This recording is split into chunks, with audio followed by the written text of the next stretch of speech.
Kalau gubernur dengan biaya sekian ratus miliar itu gubernur untuk wali kota buat sekian apa.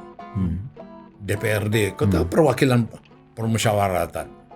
Anggota-anggota DPR itu gitu. Baru Jakarta nih ya, belum nasional. Hanya untuk menyediakan honor saksi dari partai itu kan biayanya jadi gede sekali kan gitu loh. Iya. Jadi maka seperti sekarang terwarisi juga dia maju jadi anggota DPR. Dari mana? Daerah mana? Dari daerah Bogor. DPC Bogor apa komentarnya mengenai kawan nih? Oh kita nggak kenal ini, kita nggak tahu. Oh ini titipan atau apa? Terseleksi gitu loh. Nah saya katakan tadi politik identitas yang dalam positif dan sebagainya itu secara kultural gitu loh.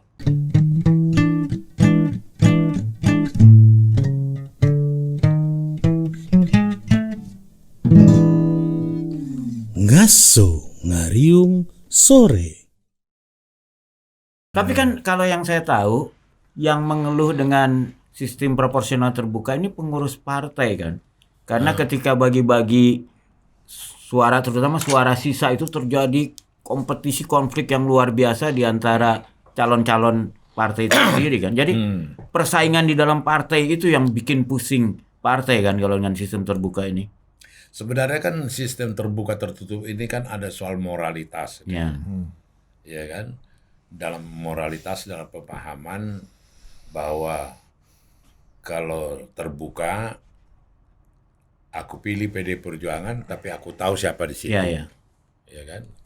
Ada juga dalam merang subjektivitas mendidik, menghargai, menghormati peran daripada partai. Ya. Ya kan? Tertutup. Pilih partai, nanti baru kita tentukan siapa kader kita. Gitu loh. Ya. Nah, ini saya sendiri terus terang masih mengkaji, mempelajari plus minusnya dalam arti ini gitu loh.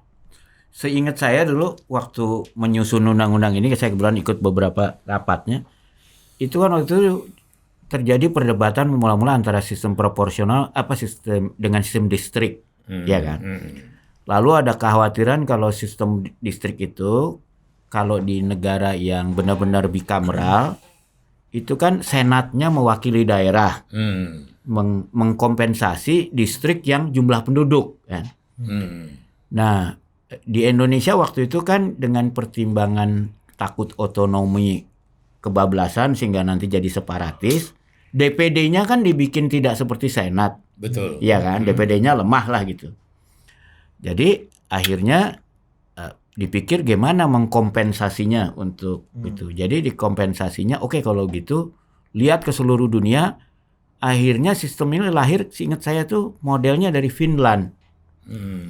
Jadi sistemnya tetap proporsional, bukan distrik, tapi masyarakat dikasih kesempatan memilih orang, gitu, supaya partainya juga nggak sembarangan lah gitu. Jadi orang ada kedaulatan rakyat. Ada kedaulatan rakyat itu dijaga lah di sistem ini. Tapi dalam prakteknya, nah ini mesti ngomong sama Bang Karni nih, karena Bang Karni yang mengalami sendiri ketika anaknya menjadi korban dari sistem ini, itu ternyata ini di internal partai jadi tempat katakanlah di beberapa mungkin oknum partai ya, bukan untuk dapat sisa suara itu jadi harus keluar uang lagi lah kasarnya gitu. Ada harganya. Ada harganya lah untuk mendapatkan sisa partai. Gini ya, supaya objektif. Dan saya juga mengalami 1,5 periode di daerah soal itu. Itu juga ruang itu karena memang permainan orang-orang KPU. Oh iya. Ya bahas mereka mengkomersialkan, membuka peluang, bukan jago-jagonya partai. Gitu loh. Yang buka, untuk dapat sisa suara itu. Yang buka lapak itu mereka. Untuk dapat sisa suara itu. Mau nggak dialihkan ke sana? Nanti kalau dapat sekian bayar sekian. Gitu loh. Itu. Nah, kenapa ya ini nggak sampai ditangkap gitu sama KPK gitu loh, oknum-oknum KPU ini. Iya, maka itu banyak kali yang sebenarnya kesempatan untuk ini. Jadi sama itu lebih ekstrim lagi ya. Buat apa sih pemilihan ini? Kalau dilihat Pancasila, ya kepemimpinan perwakilan permusyawaratan. Loh, kenapa sih milih gubernur. Untuk apa dipilih? DPRD-nya aja yang milih. Lebih hemat lagi. Sumber korupsi ini lagi. Gubernur, wali kota, bupati. Biar aja DPRD-nya yang pilih. Ya, DPR-nya yang dipilih terbuka olahraga kayak gitu. Itu ada pemikiran ke situ. Cuma satu-satunya pemilihan presiden aja secara langsung. Kalau gubernur dengan biaya sekian ratus miliar itu gubernur untuk wali kota buat sekian apa. DPRD, kota perwakilan permusyawaratan. Anggota-anggota DPR itu gitu loh. Ada juga pemikiran ke situ. Ya kan? Kenapa? Buang energi, buang dana, buang ini. Ya kan? Tapi yang kaya-kaya DPRD-nya nanti. Apa ya? Jadi tambah kaya DPRD-nya ini. Ya Bukannya kan, tetap mahal bukan, juga, ya. mahalnya nyogok elit gitu maksudnya kan. Nah, bukan. Ya, disitulah kerjaan KPK, disitulah kerjaan Intel, kejaksaan, kepolisian. Artinya itu pun masih bisa termonitor gitu loh. Oh, lebih terlokalisir. Iya. Tapi kalau kita bicaranya yang lebih tidak buruk gitu, kan mendingan rakyat yang disogok daripada elit yang disogok gitu lah kira-kira. Kalau rakyat kan ya banyak rakyat miskin lah gitu. Kalau elit kan umumnya tidak miskin ya. Itu pun sebenarnya penghinaan kepada rakyat juga. Coba kalau di pasar kepala kambing berapa satu? Kepala orang cuma 50.000. Ya. Tapi kan sebetulnya itu taruhan 5 tahun lagi. Gitu Tapi itu ini kan dengan dehumanisasi sebenarnya. Enggak, tapi itu kan problemnya kan justru karena Faktanya kan beda, Pung. Ya kepala orang harganya memang lebih murah dari kepala kambing dalam politik. Tapi kan problemnya kan begini. Ini kan bikin sok kaki. Ya. Tapi kan ini kalau orang Inggris bilangnya nih penny wise pound foolish. Mau menghemat yang recehan, akhirnya kita boros yang gede. Itu biaya pemilu kan gede sekali. Tapi dan itu kan yang tugas menyediakan talent scoutingnya partai politik ya. Tapi partai politik itu tidak dikasih dana yang cukup untuk menampilkan calon-calon yang berkualitas. If you give a peanut, Ya, you will get a akhirnya monkey. banyak partai yang terjebak. Wah, untuk hidup dia harus jualan pencalonan ini kan. Saya bayangin, saya pernah ngitung itu ketika pemilihan gubernur Jakarta. Baru Jakarta nih ya, belum nasional. Hanya untuk menyediakan honor saksi dari partai itu kan biayanya jadi gede sekali kan gitu loh. Jadi artinya partai dikasih beban yang begitu besar dari sisi keuangan, tapi tidak dikasih dana yang memadai. Kan sekarang 1.000 perak per suara per partai. Makanya itu di negara-negara yang maju, partai itu kan dibantu oleh pemerintah, oleh negara. Kalau menurut Bang Panda, kalau seandainya partai ini kasihlah 50.000 per suara per tahun, itu akan kualitas dari kader-kader partai akan meningkat nggak? Kalau nggak salah hitung-hitungan KPK itu 16.000 itu udah bagus. Ya, paling nggak jadi sekjen tuh nggak usah pusing mikirin overhead partai lah gitu kan. Akhirnya kalau nggak, akhirnya partai jadi terjebak dari donatur yang akhirnya donatur yang paling gampang kan oligarki jadinya. Kalau seperti sekarang di PDI Perjuangan itu anggota DPR, DPRD, itu potong gajinya untuk partai. Ya tapi cuman berapa lah totalnya ya? Iya, di samping iuran-iuran gitu loh, ya kan. Iya. Cuma itu yang saya bilang tadi, negara-negara maju kan dibantu ini. Iya. Tapi saya ada seorang senior partai yang nggak bisa saya sebut namanya karena bentuk komitmen. Dia bilang minimum pengeluaran untuk mendapatkan satu anggota DPR itu 5 miliar. Kan gila itu. Itu anggota DPR ya? Anggota belum DPR. Kepala daerah, belum DPRD, belum apa.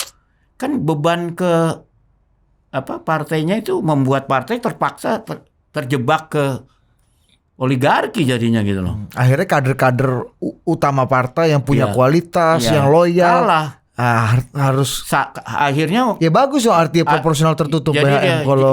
Kalau tesisnya BHM kayak gitu. Wah, kalau proporsional itu lebih gampang lagi itunya konglomeratnya kan, bisa dia bilang oke tertutup tapi calonnya si A B C D ya. Oh. Iya kan? Jadi tidak akan menghapus politik uang dan hengki-pengki. Ya, politik uang ini menyebabkan di Indonesia itu untuk menjadi anggota DPR itu atau orang kaya atau temennya orang kaya. Yang lebih sedihnya nih bukan temennya tapi pegawainya orang kaya gitu loh, super kaya. Kan susah juga kalau gitu kita, ya kan? Tapi kalau kayak di Jerman kan Bang Panda tahu. Tenang, saya punya teman di negara-negara Eropa, mereka jadi anggota DPR, jadi wali kota, nggak keluar duit pribadinya gitu loh. Iya kan? Ya, Sehingga mereka fokus pada pekerjaannya gitu. Ya. Dan partai juga akhirnya memilih orang yang akan memenangkan kan. Bukan orang yang bisa bantu bayar honor saksi dan sebagainya. Nah ini gimana kalau di PDIP dibicarakan nggak ini soal money politik ini? Sangat dibicarakan, sangat didiskusikan. Ya kan? Kasih dulu kata Opung. Iya, sangat dibicarakan. Dan itu yang harus bagaimana uang saksi. Ya. Ya kan? Bayangin tuh. Ada berapa TPS kan? Iya. 670 ribuan. Kalau kalian 2 saksinya. Ya, kali sejuta aja. Iya. 670 miliar. Saksi tok ya. Baru honor saksi. Belum biaya kampanye. Mahal ya Pung, politik ya. Bukan politiknya, mal demokrasinya. Politiknya itu toolsnya. Jadi gimana way out-nya nih? Sebagai penasehat PDIP, Ada, bukan pernah saya. Bagaimana ini pembelajaran kita semua, perenungan kita semua, gitu loh. Tapi Opung menyadari perlu evaluasi yang cukup besar-besaran nggak seperti dikatakan Sekjen Hasto Kristianto bahwa sistem politik coba lu turun. Nggak ikut lagi gua udah. Dia paling jago dari Mas Hasto ini. Dalam politik proporsional terbuka seperti sekarang itu menciptakan iklim demokrasi yang liberal dengan kapitalistik gitu-gitu. Tidak sesuai dengan giroh dan suasana dan tradisi bangsa Indonesia. Dan tidak ada pertemuan yang kerakyatan. Gimana Bang? Evaluasinya memang begitu Bang? Aku sambil cari Mas Hasto ngomong apa ya. Ayo Bang. Bang. Apa lagi ya mau dikomentari? Udah. Iya itu. Ya itu ya benar. Mas Hasto itu bilang. tapi pengalaman, tapi kan kalau Bang Panda termasuk yang pengalamannya ketika mencalonkan jadi DPR nggak harus keluar uang pribadi banyak kan? Karena menciptakan liberalisasi politik kata Mas Hasto, menyebutkan liberalisasi politik mendorong partai politik menjadi partai elektoral. Dampaknya kata Hasto muncul kapitalisasi politik, oligarki politik hingga persaingan bebas dengan segala cara. Nah gitu. Kata Mas Hasto nih Sekjen itu. Memang betul seburuk itu efek pemilu proporsional terbuka yang mungkin Opung dan kawan-kawan juga rumuskan di DPR waktu itu. Bisa ya, dia udah ngomong. Hasto Mas Hasto. Iya gimana? Opung kasih komentar dulu. Pasti dia punya apalah pembelajaran tentang itu. Terus gimana tadi pertanyaannya? Enggak, pengalaman Opung sendiri ketika mencalonkan DPR itu, apakah harus keluar biaya pribadi besar gitu untuk, atau terpaksa minta donasi ke sana kemari? Enggak juga. Lebih sederhana, artinya sebenarnya identitas dalam pemahaman politik identitas yang real sama seperti saya dulu waktu Bekasi, Depok dan ini. Pertama gue masuk yang namanya nababan Ya. gitu kan, yang bini gue purba masuk, ya kan, yang mertua gue nih masuk jaringan itu, kemudian gereja Batak, gereja HKBP Batak. ya. Nah, kemudian gereja, jadi jaringan ini cost conscious, menghemat gitu loh. Karena memang sudah punya network. Iya, network jaringan ini menolong sekali gitu loh. Dan kemudian di suku Batak itu peran marga itu sakral sekali gitu loh. Jadi seperti saya misalnya Nababan itu si Hombing, induk saya. Ada 4 yang kakak beradik ini, Silaban, Nuban, Turuan, Hutasoit, Nababan, gitu loh. Pasti dukung ini, pasti ngebantu ini, gitu loh. Itu juga yang dialami anakku Putra di Jakarta Timur, cost conscious. Iya. Iya. Tapi jaringan network. Tapi ada, jadi artinya gini, pilihannya tuh atau transaksional itu tadi atau politik identitas dong akhirnya. Ya, artinya politik identitas itu menjadi negatif kalau itu dimanipulate. Diapakan bahwa kalau tidak Batak tidak diapakan gitu loh. Kalau Tidak ini masuk surga. ya, Itu gitu misalnya. itu yang kayak gitu-gitu dalam arti kata identitasnya dia yang sudah takdirnya dan apanya itu membantu, menolong gitu loh. Dan aku rasakan itu. Wah, jadi kalau nggak punya uang, ini yang punya marga yang bisa menang. Enggak, maksud aku ada faktor-faktor faktor, secara sosiologis, Iya. secara secara ini yang mendukung gitu loh. Waktu dulu 99 Opung jadi anggota DPR melewati pemilu dengan proporsional tertutup, hanya coblos partai, hanya coblos lambang partai itu. Dulu proses rekrutmennya, proses penentuan siapa yang akan masuk, siapa di dapil mana, itu berdasarkan apa itu Pung waktu itu? Jadi gini ya. Kalau kita mau kembali lagi ya. Sampai sekarang itu berlaku. Tapi juga bertanya. Satu budaya, satu kultur, satu mekanisme. Saya nggak tahu di partai lain. Itu Dewan Pimpinan Cabang sudah punya ide, pikiran menjagokan siapa. Naik lagi ini ke Dewan Pimpinan Daerah. Siapa yang mau diinikan. Naik lagi ini ke Dewan Pimpinan Pusat gitu loh. Ada sistem, ada mekanisme. Berjenjang berarti. Iya, ada gitu loh. Jadi maka seperti sekarang terwarisi juga dia maju jadi anggota DPR. Dari mana? Daerah mana? Dari daerah Bogor.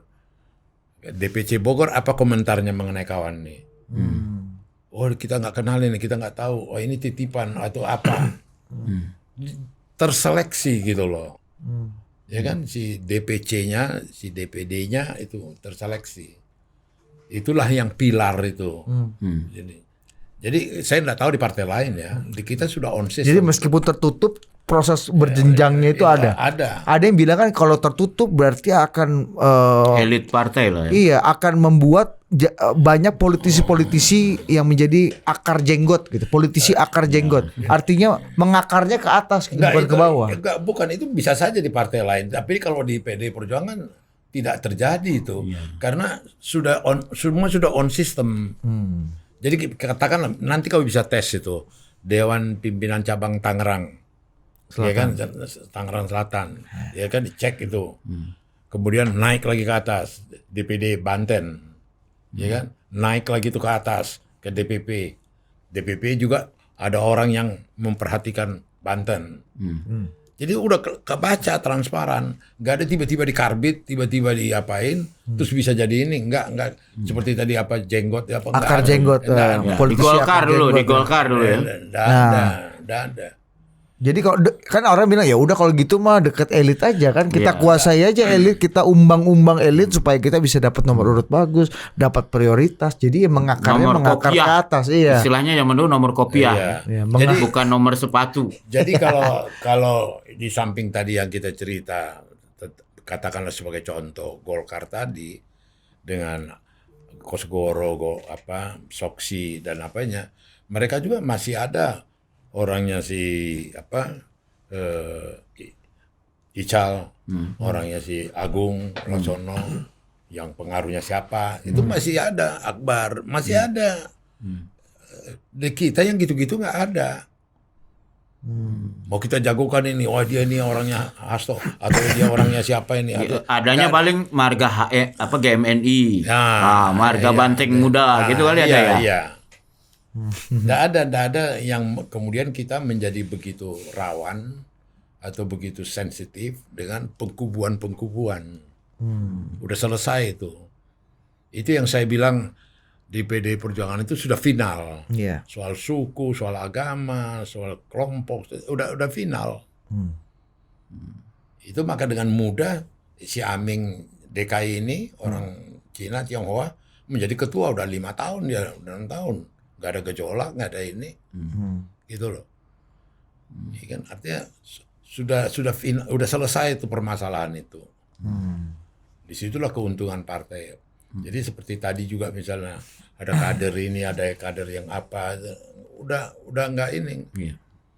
Nah saya katakan tadi politik identitas yang dalam positif dan sebagainya itu secara kultural, gitu loh. Kenapa aku bela si Panda ini? Oh dia Nababan, Nababan kan anak kita. Nababan itu kan ipar kita. Nababan itu apa kita gitu. Wah dia ya jangan lupa ya. Ke gerejanya HKBP. Wih, wah KPP. Ini kayak gitu-gitu. Itu kan sudah mengapakan biaya, meminimais biaya gitu loh. Kedekatan ini ya, Iya, apa namanya? kultural ya. emosional, sosial gitu loh. Tapi kan memang seharusnya anggota wakil rakyat itu memang orang yang punya akar Iya, Ke bawah. ke bawah Iya, kan, iya. sehingga kalau dia punya akar kuat ke bawah kan dia nggak perlu transaksional lagi. Iya, betul. Iya kan? Berarti kalau politik transaksional semakin banyak ini, artinya banyak orang-orang yang tidak punya akar dong yang masuk ke panggung politik dan partai politik kita. Kalau kata hari Mas ini. Hasto itu karena proporsional terbuka, menciptakan liberalisasi politik. Ya. Tapi satu hal yang agak beda ya, karena aku tahu Bang Panda ini kan dengan almarhum Taufik Kimas dekat sekali dulu ya, bahkan menulis bukunya. Nah, yang saya lihat dari luar sih, kan dulu itu fungsi utama almarhum itu kan mendekatkan PDIP dengan kaum Islam terutama ya, dengan berbagai Ya dia dirikan Baitul ya baik. Muslimin. Nah, dengan beliau wafat ini siapa yang menggantikan fungsi itu di Oh, PDIP? Fungsi Siliwangi ya. Iya. Udah ada. Dia salah satu tokoh kita yang terkemuka itu Profesor Hamka Haq. Dia bukan main secara intelektual, buku-buku yang dikeluarkannya. Kalau Dia Musdah yang Mulia bukannya- gimana? Musdah Mulia nggak terlibat. Nggak ada begitu. Kalau Hamka Haq dia menjadi ikon di kita dalam ini. Profesor Doktor dia anggota DPR juga. Iya. Baitul Muslimin ya. Dia ketuanya Baitul Muslimin. Iya. Karena dulu kan beliau tuh yang ke pesantren kemana-mana Iya, gitu. betul. Iya. Betul. Jadi kembali Pung. Maka sekarang semua di daerah-daerah dibentuk itu Baitul. Di Sumatera Utara ada, Jawa Timur ada, di Makassar ada. Oh, masih aktif itu ya. Masih eksis lagi, betul. Iya. Tapi kita nggak terlalu dengar ya itu ya. Itu bagian doa. Bagian doa. Kecuali di Siborong-Borong. Kalau di Siborong-Borong, acara partai di Siborong-Borong nggak mungkin yang doa itu kan. Hah? Iya, dalam daerah-daerah tertentu. Ya. Mantap juga. Orang belum diatur KPU jadwalnya. Belum di ini kan udah nyelonong-nyelonong sendiri. Iya kan itu menarik simpati nggak? Reshuffle paling tidak bulan September pasti akan terjadi karena kan begitu mencalonkan diri kayaknya harus berhenti ya dari kabinet kalau nggak salah. Kasih star, Apapun ya. pujiannya Prabowo sekarang terhadap presiden, akal sehat, lu kan pernah jelek-jelekin gua. Iya dong, kau kan pernah degradasi saya. Dari teman-teman wartawan di 3 kantor menteri itu, mereka semua tuh sudah Rapi-rapi. siap-siap pindah lah katanya. Kalau Serius, kalau begitu diumumin, tinggal berangkat. Tapi diumuminnya nggak datang-datang. Ini kan penyiksaan juga sebetulnya.